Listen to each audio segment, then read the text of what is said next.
Hello there. I'm Scotty. You're not. I woke up late this morning. I woke up at just about 11 o'clock this morning. I was off. I had my day off and I slept in. I was up late last night though, and I slept in today. So you don't care about that. You're here to finally hear my top 10 Stephen King movies, right? That's why you clicked on the video. Uh, yeah. So yeah, I did the King-a-thon for the last 10 days, and today I'm doing my top 10 Stephen King movies. And don't worry, if you guys were wanting me to rank the movies that I talked about during that King-a-thon, I will quickly go over. I did a ranking. If I can find the list here. Here we go. So, in order from worst to best, here is my quick ranking of all the movies I did for King-a-thon. Ready? At the bottom, number 10, Dark Tower. Number 9, Graveyard Shift. Number 8, Maximum Overdrive. Number 7, Firestarter. Number 6, Thinner. Number 5, Scaring the Little Girl. The Langoliers. Number 4, The Running Man. Number 3, Cujo. Number 2, Misery. And number 1, no surprise here, The Shawshank Redemption. Because it is the best of all those, and I started with it. It just sort of started to get worse as I went along. Although The Dark Tower was worse than Maximum Overdrive, so not exactly. But there it is. That's not what I want. This is what I want. So, that was my ranking of those that I did. But none of those are on this list. So I have a list of 10 here I'm going to talk about. And I have some honorable mentions. A bunch of them that are good that I wanted to put on this list. I did not take the time to grab what physical media I have for these. So, I'll just briefly mention them when I get to it, but yeah. So, start out. By the way, just so you know, thumbnails that they give away. About what? I don't know. But anyway, number 10 is okay. So number 10 is one that I might get in trouble for. Because people are going to be like, oh, it's technically not a Stephen King adaptation. It doesn't even have the story. There's only one scene that really incorporates what that original short story was. Even King doesn't count it. He doesn't acknowledge it as one of his. But it's The Lawnmower Man. Yes. I love this movie, dude. And yeah, his name is not on any of this. He had to do a lawsuit to get his name off of it. But when you look up on Google, when you Google Stephen King film adaptations or Stephen King movies, it still pops up. So, I'm still counting it. But yeah, I love this movie because this is, the 90s were my heyday. And so, I grew up in the 90s and the 2000s. But this brings me back to a time, the CGI and everything, where we thought that technology was going to be far greater. Well, what we thought technology was going to be, we went beyond that now. But like, we thought that at the time we thought technology was greater than it was. Trying to push the boundaries, which is why you have the terrible CGI in this movie. But I feel like it's a part of the 90s, kind of like Reboot or Beast Wars or that terrible CGI Voltron show that they put out in the mid 2000s, or even like the Real Adventures of Johnny Quest that they did with the CGI parts. Yeah. And there was actually two sides to CGI, because you had the TV stuff.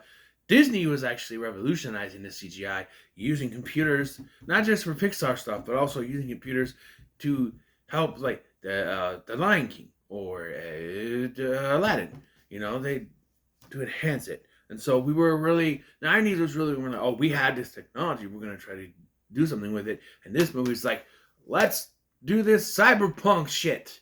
and then call it the name of a Stephen King movie. And the only reason why it's called Lawnmower Man is because the Jeff Fahey's character Job, he's the Lawnmower Man. Which the proper term I believe is a gardener or a landscapist. But yeah, and Jeff Fahey, great performance, of course, as Job, and Pierce Brosnan. You have the kid from My Girl 2 and Last Action Hero in here. And it gets all weird, wonky CGI towards the end, but it's fun. The CGI sex scene in this sticks out in my head. Just what they were trying to accomplish with the scene. It's really weird. Like, yeah. So number 9 is going to be a movie called In the Tall Grass. This is a Netflix film. There's no physical media, unfortunately. But of the Netflix King movies, and now you're going to say, well, Gerald's Game is probably better. Objectively, yes. But subjectively, I like In the Tall Grass more. Because, and it boils down to the subject matter of Gerald's Game. That's a good movie, but what's the subject matter? Yeah, that. If you've seen the movie, you know, you probably go, oh, yeah, that kind of abuse. There's some abuse stuff in this, but it's got more of a science fiction tinge to it, where you have this brother and sister. The brother is taking the sister for an abortion or something, and they come across, as they're driving past this big patch of tall grass, they hear someone call for help and end up going in. And what happens next is they are stuck in there, separated, and trying to run their way out. And time travel is involved. It's a fun story. Every time I have a chance to go on Netflix, we get at least try to watch it once. I don't have Netflix, so it's hard for me to watch it. I've watched it a couple times now, but I find it to be a pretty good film and a fun watch. So, all right, number 8 is going to be Christine, John Carpenter's Christine. Now, yeah, this is the 4K that Big LT gave me as a birthday present or something, but yeah. It's one of those, they had the weird disc, like the Godzilla 98 one, but you don't know what Christine is. You got Arnie, this nerd, who buys this car from this weird grumpy old man, and it turns out that it's possessed by a spirit that makes Arnie change, act differently. He gets the girl his best friend wanted to be with, and yeah. And I know it's left to the imagination whether it was Arnie or whether it was the car. It was the car. A lot of people will jump to the wrong conclusion with this movie. We're like, oh, they show him at the end. Oh, he goes flying out there. Oh, it was Arnie. No, it wasn't. It was the car. The car was controlling Arnie. Did no one get that? Right? The car was possessed, and it had clinched on to Arnie. It was controlling him to do this stuff. Right? Some people jump to the conclusion where it's like, oh, there was no spirit, and Arnie was just using the car for revenge. No, quite clearly the car can move on its own. No one got this. I don't know. Some people might have, but a lot of people interpret it as it was Arnie the whole time, which, no, it is a spirit, But I always have fun with this movie, so. But that cannot be said about the next movie. There's no fun in this next one. It's The Mist. Let me tell you, this is one of the weirdest covers. Because I've never seen, what cover is this? Seriously. This is not the usual one you have. It's such a weird cover, right? And I love this movie because you got, like, okay. The only reason this is as low as it is because of the religious subplot. Yes, that religious nut woman won't shut the hell up. And if I was Tom Jane in this movie, as soon as I walked into the grocery store, I'd take a baseball bat and whack her upside the head a few times to make sure she's out of this movie. That way, when the shit goes down, because it'd be one thing if she's just spreading her propaganda. When it gets to the point where they're trying to tell people what's going on, they use her as a way to keep spreading out the plot. Where they're like, there's some kind of creature, it attacked a couple of the people who, work here. And she's like, no, they're lying. They're trying to take you away from this lies. And they're like, nah, we can show you. Just come with us. No, it's a trick. It's a trap. You don't know. I'm like, the reason why they did this, so they can stretch it out for as long as it is, because this could have been a 45-minute special. And take out the religious stuff, you can do that. Whereas people surviving in a grocery store for 45 minutes and take out that stuff. But we have to have this stuff to spread it out. But, yeah, and then the ending. We have to talk about the ending because, oh my God. That ending.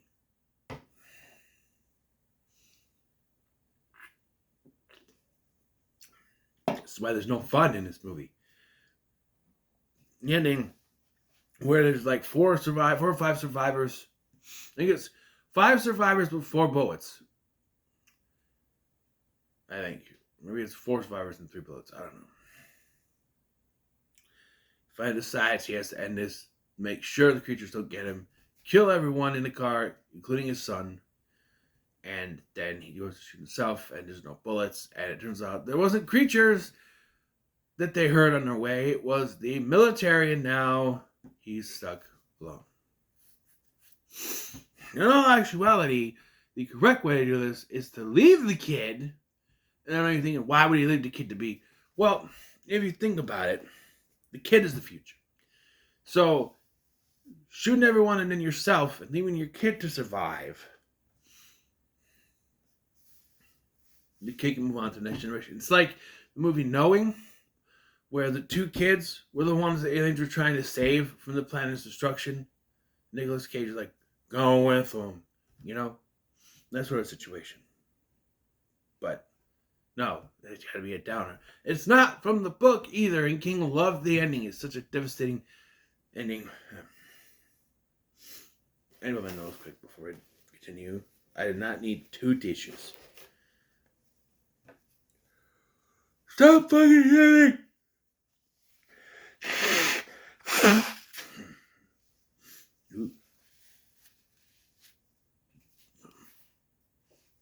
I just realized I have blood on my face. That would be... I had a bloody nose earlier. Don't worry at it. No one punched me in the face.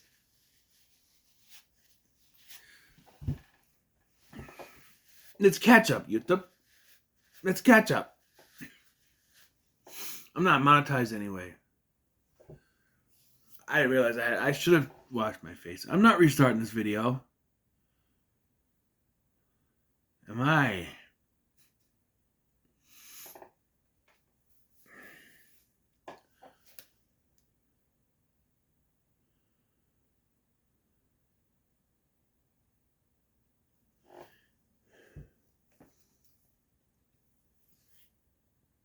Not just deal with it.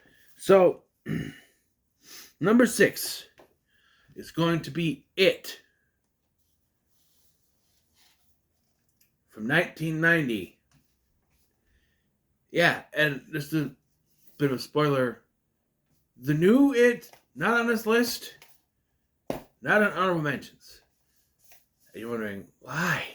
Because I, unlike so many others, refuse to separate the 2 parts.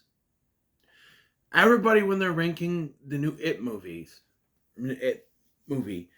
it's one story, but they separate them. Like, oh, they'll do what their favorites are. It 2017. No, you have to include both parts. People are like, no, just It 2017. It Chapter 2 is not very good, so I'm not going to count it. And I'm like, but you have to count it. Because it's two parts. It's one story. So you have to put them together as one story and count it as one part. It never made sense to me when people just say, oh, it Chapter 1, It 2017, that's in my top 10. But they don't count the second part. You have to count the second part. It's like if I just went, oh, It. But only the first part that aired the first night, that's it. Doesn't make sense. Makes even less sense because this is one full story told over 2 nights. But still, it's the same thing. And before you go, no, it's not. It's two. No, it's not. It's two different movies. It's still one consecutive story, right? Everybody wants them to do a director's cut where they have it all in one thing. But much like with Snyder Cut, it's not going to be all in one disc unless you have a digital version, or it's on HBO Max or something, And the reason that I picked this one over the entirety of It and It Chapter 2 is because, well, one, that is so much way longer. Because you think about it, the first film is almost 2 hours, or is 2 hours. Second film, almost 3 hours. That's 5 hours you're watching that, which is fun to do every once in a while. But you put on this little 3-hour thing, and while the second half is not that good, I can have more fun with it than the entirety of It Chapter 2. Just because there's so much unnecessary stuff in It Chapter 2. So much. Because they couldn't just focus on the adults like they should have. Like they said they were going to do. When they came out with it, they said, we're going to split it into 2. The first half, the first film, will focus only on the kids. And the second film will focus only on the adults. But then they're like, hey, that first one, everybody loved the kids, right? It did good because of the kids. So let's force a bunch of flashbacks with the kids. But, you see, they got older, so we gotta age them back down with fucking CGI. And Finn Wolfhard is the most uncanny fucking thing you'll ever see in that movie. Besides any of the CGI from Pennywise. No, and the biggest thing with this one is nostalgia. It's just pure nostalgia. It's fun. It's fun. And Tim Curry is fantastic. And he's better than Skarsgård. I said it. And let me clarify this. Because it's a certain way. This is a TV movie. He's supposed to be kind of fun. The other one, being a straight horror movie, works. But, it's fun. Alrighty, taking too long to do this video. Number 5 is The Shawshank Redemption, which I've seen now 3 times, and I love this movie every single time. I have so much fun with it. It's so good.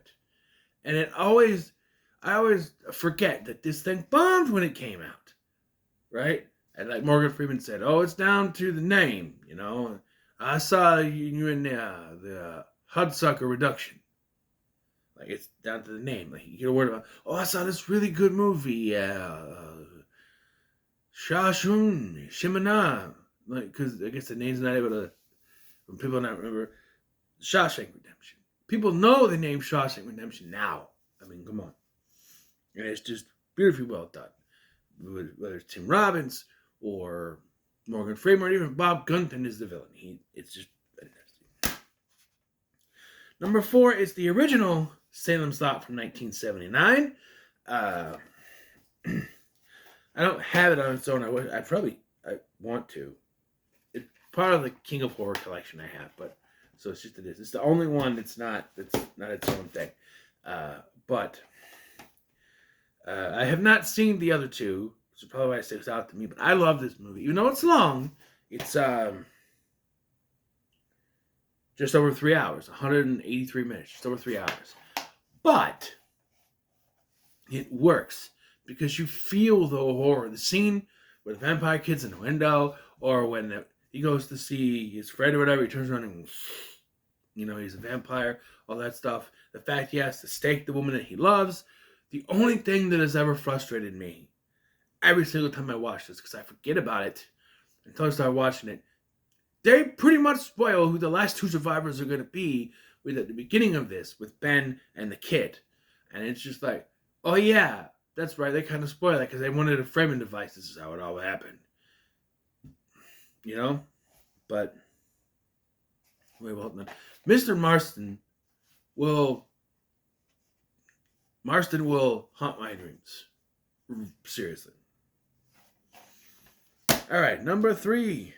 I don't want to get buried in a pet cemetery. Pet Cemetery. A movie. This is one of the rare occurrences where I heard about this movie my entire life. Never saw it. Not till it came out. With its they were coming out with a new one, so they released this on Blu-ray and 4K. But well, that's funny. I have to check this out then.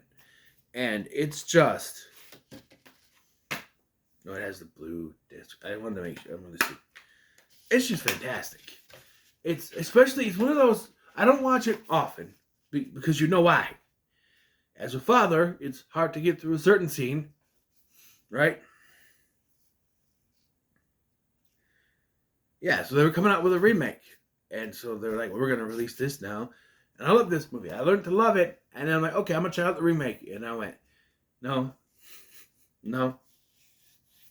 Just no. But the remake had a pretty good hook. With that twist. That they decided to spoil in the second trailer. Yeah, that baffles anyone. Where it's like, spoiler alert for the remake. It's like 6 years old now. But I'm going to spoil it. The whole thing with the new one is they flipped it. And it's the girl who gets hit instead of Gage. That's a fun twist. That's something you're going to see a Pet Cemetery remake. And he's like, I hope they do a fun little twist or something. They mix it up. That's cool twist. You're sitting in the theater and you're watching. You go, oh, it's her. That's a nice twist. Too bad they decided to put that in the second trailer. And that came out and people were like, no, don't watch the new trailer. Don't watch it. It spoils shit. Don't watch it. And it pissed people off. And that's one of the reasons why it didn't do very good. Because people saw that and like, well, that would have been fun to see as a twist in the theater. But now that I know, I don't fucking care. With this remake, a lot of people call out the acting in this. Which is something that I have to defend. Because Dale Midkiff, he's a soap actor. He's done the soaps. He's acted with bars of soap. No, he did the soap operas.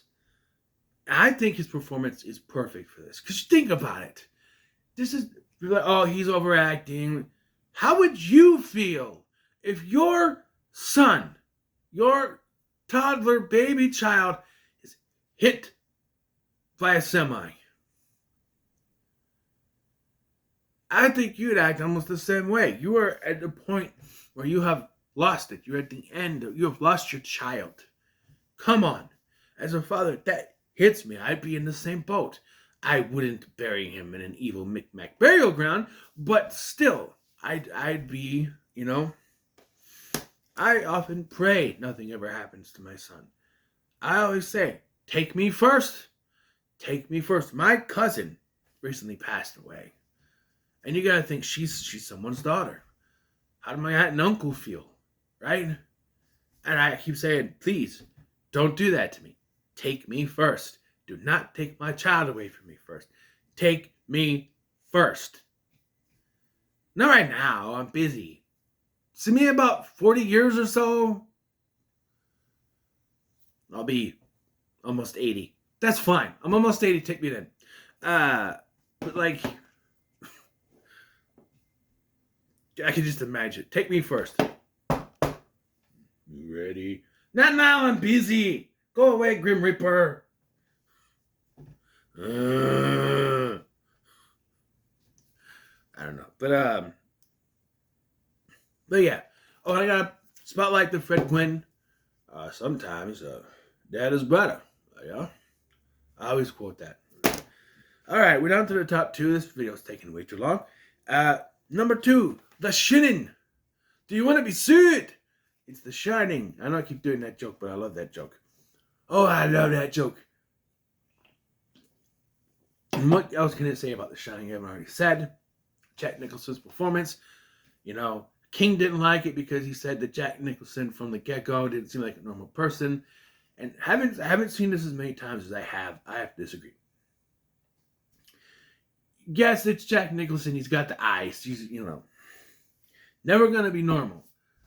But I think it works because you see him being sort of normally sitting there in a waiting room reading a Playgirl for some reason. And then, why they have that in a waiting room, I don't know. And then throughout the film, like, there's just that scene where he's sitting there and he's just...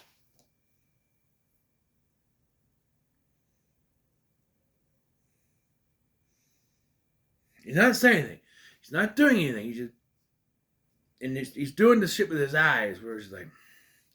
I don't think, for what Kubrick was doing, you could have got a better actor to do that.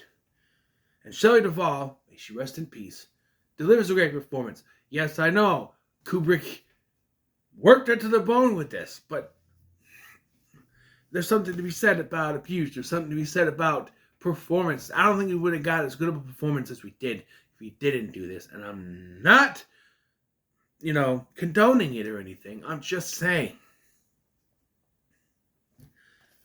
And this is one thing I went past.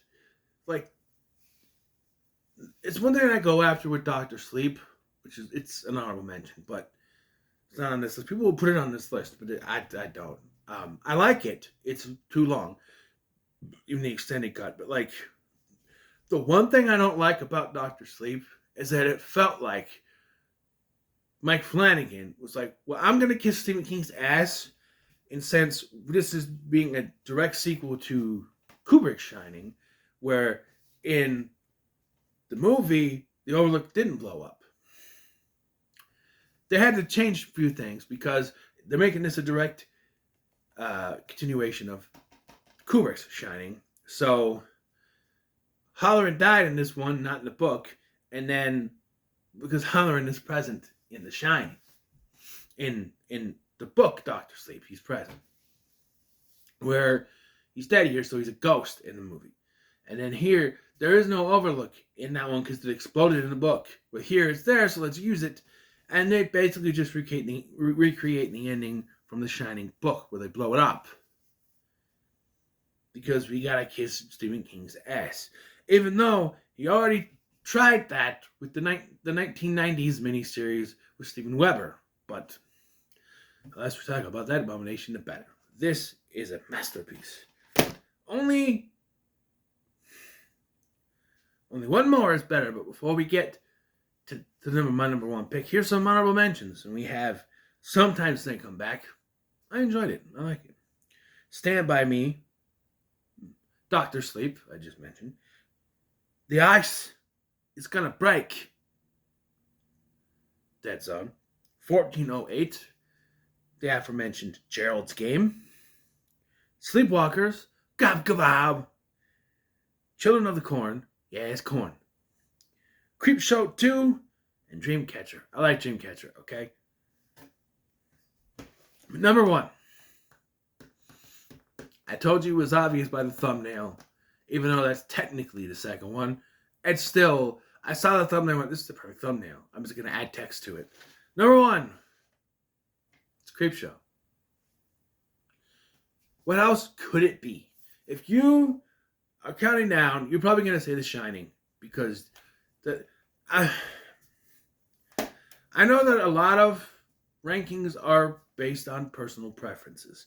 But I feel a lot of the times also some people like to push towards what people will accept as number 1. So people are doing top 10 Stephen King movies and they're going to put The Shining as number 1 or Shawshank, because that's what objectively are the two best films. But I'm arguing for Creepshow, objectively, not just my personal preference. Because take a look at this, okay? Written by Stephen King, directed by George A. fucking Romero, and it's an anthology film with lots of stars. You know, Hal Holbrook, the grandpa from Christmas Vacation, King himself, Adrienne Barbeau, you know, King himself right here. Meteor shit. Adrienne Barbeau. What else is there? Right? Just,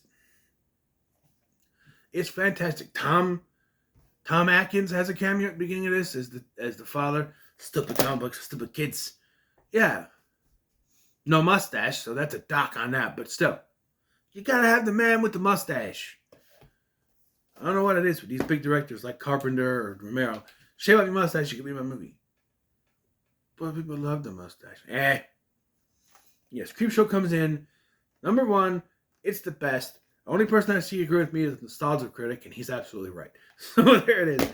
What are your top 10 Stephen King movies? I'm sure some of you will have The Running Man. I'm sure some of you will have The Dead Zone and 1408. Sure, these are my picks. These are the ones I've watched more than once. I've seen 1408 once. I've seen Sometimes They Come Back once. Stand By Me once. The Dead Zone once. Creepshow I've seen 3 times. The Shining 5 times. Pet Sematary 6 times. Salem Slot only twice, but still good. It's long. Shawshank Redemption 3 times. It like 12 times. The Mist twice. Christine 4 times. Lawnmower Man 3 times. Multiple watches for these movies. Fantastic.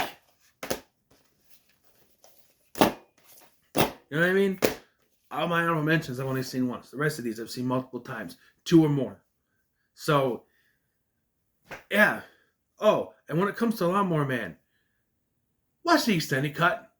I always watch the theatrical usually. But if you want the full experience, I did a video. I did 2 separate videos for Stephen King Style. And I did a video on the theatrical cut. I did a video on the extended cut. The extended cut is the one you want to watch if you want the full story. If you just want to put on a version that's going to have fun and you just want to throw it back and have a little fun with, theatrical. But if you want the full story, throw on the extended cut. All right? Just saying. Thank you for watching. I'm Sky, and I'll see you in the next one.